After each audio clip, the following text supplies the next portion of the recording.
সকাল বন্ধুরা, কেমন আছো তোমরা সকলে? আশা করি সকলে অনেক ভালো আছো। আমিও কিন্তু অনেকটা ভালো আছি। অ্যাডেপ্ট বধূ ব্লগ চ্যানেলের আরেকটি ব্লগে তোমাদের সকলকে স্বাগতম জানাই। তো ভিডিও শুরুতেই বড়দের প্রণাম আর ছোটদের ভালোবাসা জানিয়ে আজকের ভিডিওটা আমরা শুরু করলাম। তো চলো ভিডিওটা দেখতে থাকো আর সাথে থাকো। আশা করি ভিডিওটা তোমাদের ভালোই লাগবে। সকাল থেকে কোনো ভিডিওই কিন্তু শ্যুট করা হয়নি।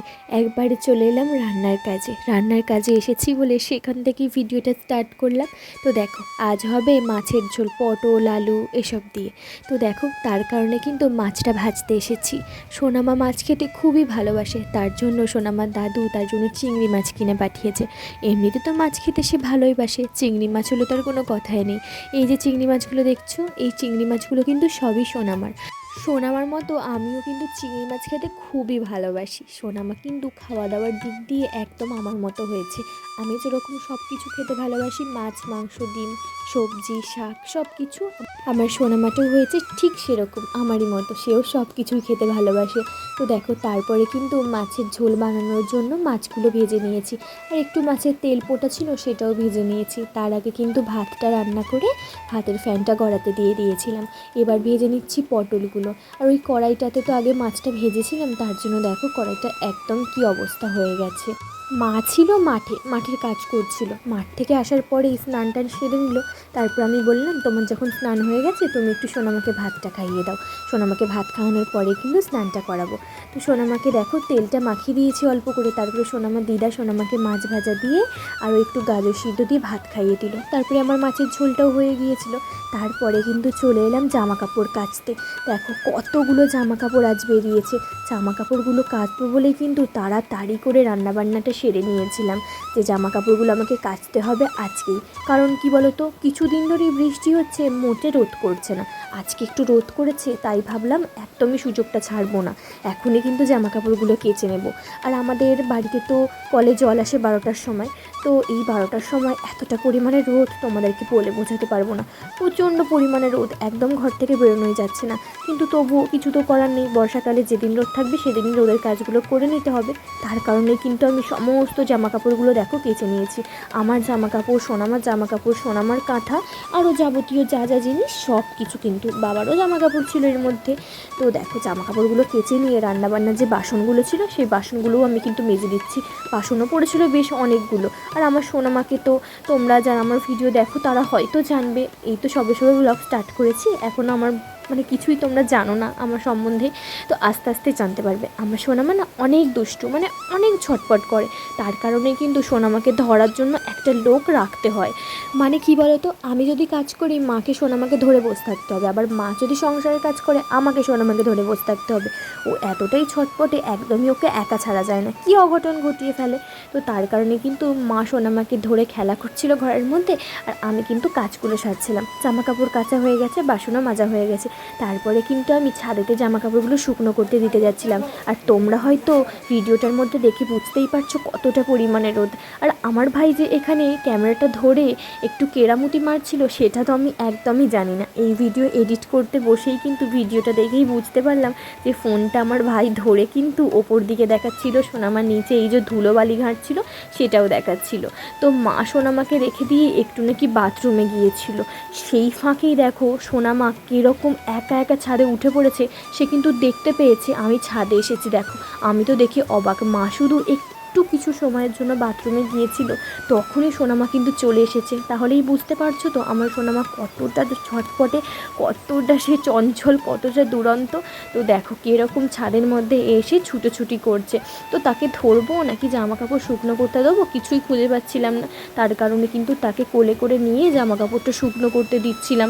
জানো তো বন্ধুরা, যখন শ্বশুরবাড়িতে থাকি সোনামাকে নিয়ে একা একা সমস্ত কাজ করতে হয়, ধরার কোনো লোক থাকে না সোনামাকে, তখন না সোনামার ওপর অনেক রাগ হয়। তাকে অনেক বকাবকিও করে ফেলি মাঝে মাঝে।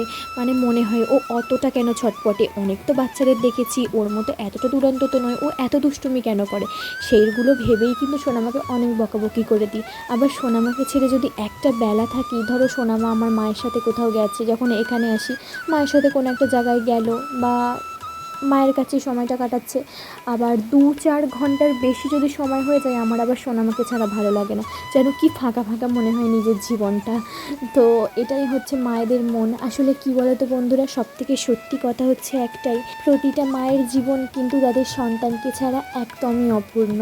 কি বলো তো বন্ধুরা, নারী হয়ে কিন্তু সংসার করা যায়, একজন নারী হয়ে কিন্তু এই জীবনে বাঁচা যায়, চলাফেরা সমস্ত কিছুই করা যায়, কিন্তু একজন নারী হয়ে জন্মানোর পর একজন নারীর জীবন তখনই পূর্ণতা পায় যখন সে মা হয়। তো বন্ধুরা, দুপুরে এতটাই ক্লান্ত হয়ে গিয়েছিলাম ছাদ থেকে নামার পর রোদের মধ্যে, তারপরে কিন্তু ঘরে গিয়ে একদমই ঘুমিয়ে পড়েছিলাম। ঘুম থেকে উঠে যখন ছাদে জামা কাপড় তুলতে এলাম বিকেলে, তখন দেখলাম যে এই অবস্থা, এতটাই রোদ ছিল। আর এখন হঠাৎ করেই বিকেলে দেখো কী পরিমাণই না ঝড় উঠে গেছে, টিপ টিপ করে বৃষ্টি, ঠান্ডা জল হাওয়া, ঝোড়ো হাওয়া, খুবই সুন্দর লাগছিল ওয়েদারটা। তাই আমি একটু ওয়েদারটাকে ফিল করছিলাম। দেখো তোমরা কতটা ঝড় উঠেছে।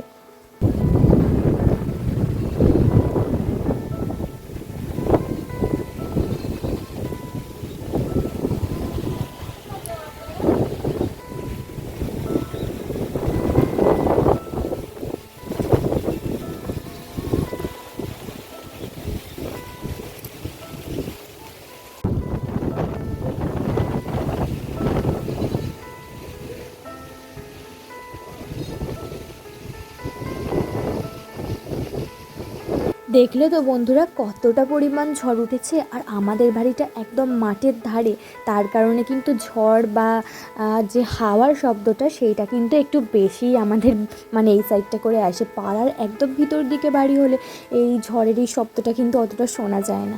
তো দেখছো সব কিন্তু গাছের একদম ডাল এদিক থেকে ওদিক হয়ে যাচ্ছে। তো দেখো কত সুন্দর লাগছে পরিবেশটা দেখতে। আমার না এরকম দৃশ্য দেখতে খুব সুন্দর লাগে। এখন ভালো লাগে কিন্তু আগে ভালো লাগতো না। বিয়ের আগে যখন ছোটো থেকেই দেখে আসছি, আমার বাবা মার ঘর কিন্তু অনেকটাই মানে খারাপ ছিল, টালির চাল, তারপরে মানে এতটাই খারাপ অবস্থা যে বলার মতো নয়, না দেখালে হয়তো বিশ্বাস করবে না তোমরা। তো তার কারণেই আর বলে লাভ নেই। তখন কিন্তু ঝড় বা বৃষ্টি হলে অনেকটা ভয় লাগতো, এখন ততটা ভয় তো লাগে না। কিন্তু এই যে এই কষ্টটা কিন্তু এখনও রয়ে গেছে। কষ্টসৃষ্ট করে আমার বাবা মা ঘরটা তো ঢালাই দিতে পেরেছে, কিন্তু এখনও কিন্তু সিঁড়ি ঘরটা করতে পারেনি, জানলা দরজাও কিন্তু সব ঘরে করতে পারেনি। তার কারণে দেখো যখনই বর্ষাকালে জল হয় বা এমনি সময়তে জল বৃষ্টি হয়, তখনই কিন্তু দেখেছো এই সিঁড়ি ঘরের এখান দিয়ে জল পুরো দালানের মধ্যে ঢুকে একদম জলে জল হয়ে যায়। সেখানে না করা যায় রান্না বান্না, না একটু বসা যায়, না দাঁড়ানো যায়, না কিছু করা যায়। তো এরকমভাবেই কষ্টে দিনটা কাটছে জানো তো। ভগবান কবে জানি না এই দিনটা মানে পার করে ভালো সময়টা আনবে। আশা করছি আস্তে আস্তে সব কিছুই করতে পারবে, সেই দিনেরই অপেক্ষায় আছি। তো দেখো বন্ধুরা, দুপুরে বললাম না এতটাই রোদের মধ্যে ক্লান্ত হয়ে পড়েছিলাম, ভাত খেতে একদমই ভালো লাগেনি। তো দেখো তার কারণে কিন্তু এখন ভাত নিয়ে বসে পড়েছি। ওই যে মাছের ঝোল পটল দিয়ে আলু দিয়ে বানিয়েছিলাম না, সেটা দিয়ে এখন ভাত খেতে বসে পড়েছি। আর তো বন্ধুরা, আমার বাবার এই ছোট্ট বাড়ির মধ্যে আমার ছোট্ট একটা পরিবার, আমার বাবা মা ভাই আমার সোনামাকে নিয়ে যখন শ্বশুর বাড়ি যাবো তখন সেখানকার পরিবেশও তোমাদের দেখাবো। তো তোমাদের আমার এই ভিডিও কেমন লাগে অবশ্যই কমেন্ট বক্সে জানাবে। আর আমাকে একটু সাপোর্ট করে আমার পাশে থেকো, একটু ভালোবাসা দিও। তো চলো আজকের মতো টাটা, সবাই সুস্থ থেকো, ভালো থেকো।